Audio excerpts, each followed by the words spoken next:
Good day, and welcome back. As you can tell, Mr. Negron has a sense of humor, and I don't look the same as I did yesterday. I'm still his alter ego, Simon Black, and this is the rules. Are you ready? Rule number 1. Rule number 2. Rule number 3. Rule number 4, and Mr. Negron's favorite, rule number 5. Excellent. So yesterday, the substitute teacher and myself, we discussed with you all the things that happened during Reconstruction. Now remember, Reconstruction basically means that we are bringing the southern states back into the Union after the Civil War. Some of the effects that occurred after Reconstruction was the Black Codes and Plessy versus Ferguson, as well as Jim Crow laws. So before we go any further, who could tell me what Plessy versus Ferguson said? What was the effect? I'll take a second. So just raise your hand, substitute teacher, just go ahead and choose somebody.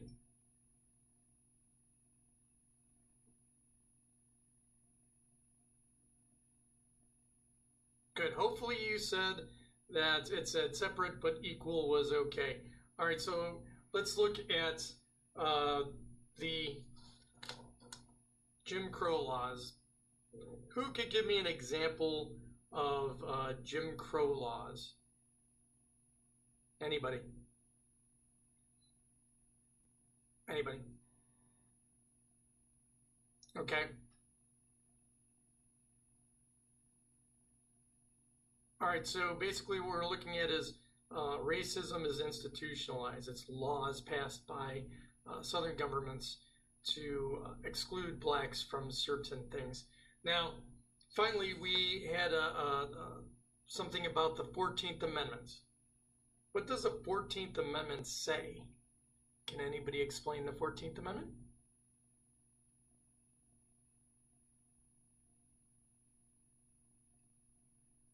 Good. I hope that gave you enough time to actually explain the 14th Amendment, right? So when we look at the 14th Amendment, not only did it say who was a citizen of the United States, it also says that every citizen of the United States is equal under the law.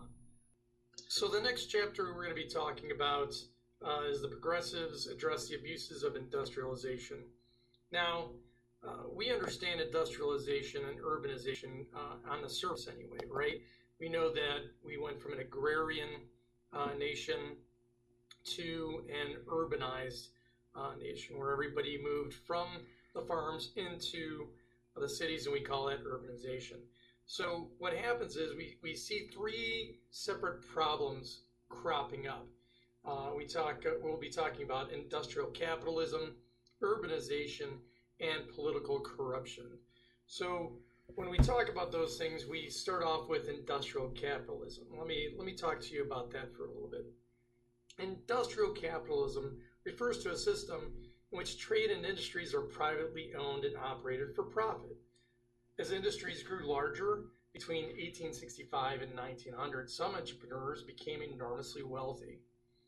Companies owned by Andrew Carnegie and John D. Rockefeller, as well as others, grew more powerful by driving smaller companies out of business. Many held the view that major industries should be allowed to grow without government interference. The belief that government shouldn't interfere with business is called laissez-faire capitalism.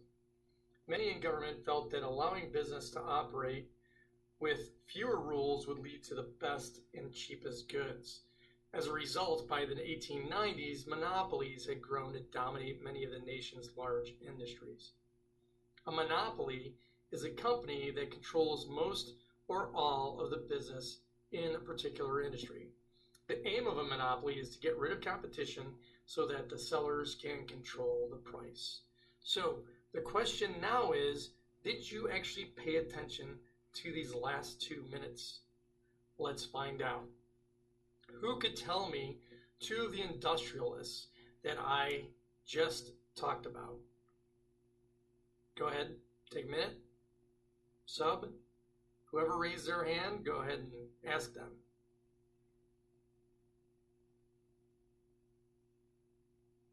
Awesome. I'm assuming that somebody said Andrew Carnegie and somebody else said John D. Rockefeller. Now, let's go to the next one. What term did I use to describe the belief that government should not interfere with business? What was that term? It was a French sounding term. Anybody? Sub? Go ahead, pick somebody. Excellent. Hopefully you said laissez-faire. And lastly, when a company dominates its particular industry, what do we call that? Remember, this is also the name of a famous board game. This should be pretty easy. Go ahead, Sub, pick on somebody.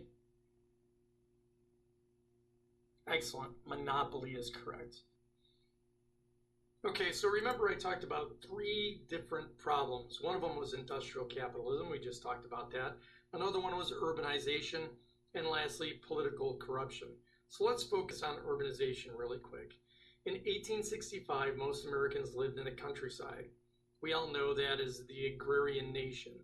By 1920, half the people lived in major urban areas like Chicago and New York. People flocked to the cities with the promise of prosperity.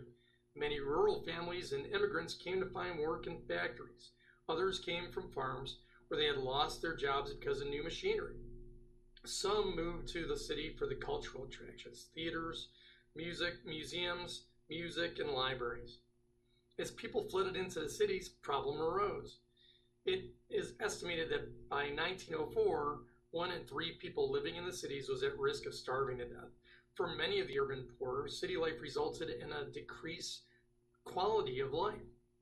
With few city services to help, the working class faced overcrowding, inadequate water facilities, unpaved streets, and disease. Working class wages provide little more than subsistence living, few if any opportunities for movement out of the cities or city slums existed.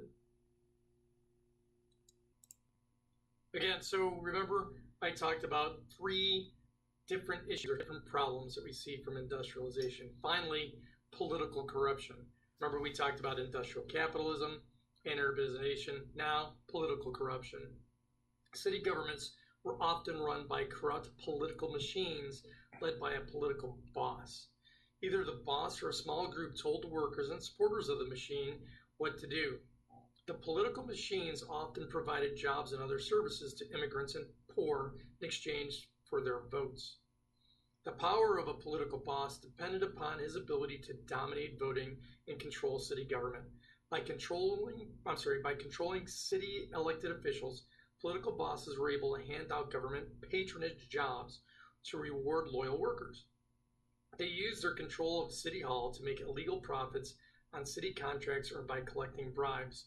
While the political machines were corrupt, they did help immigrants settle into their new homeland, find housing, and obtain jobs. The political machines were often the ones to get to a street paved, extend a water pipe, or approve a needed construction project. But these services came at a very high price. So now we have industrial capitalism, urbanization, and political corruption.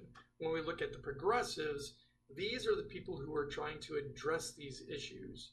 So what I want you to do is think about what you would do in a situation if you were trying to fight these types of problems during industrialization, whether it's industrial capitalism with its laissez-faire policies and monopolies, whether it's urbanization with populations that are living from day to day, facing starvation, poor quality of life, or whether you're dealing with a political machine where you might be blacklisted if you did not follow along with the political boss. So just think about that for a minute. And now what we're going to do is some book work. I need you to get your books out and look at how people address these situations. So you're going to read from 104 through the end of the chapter to pages 109. and find out how those three things were addressed by our government and different organizations.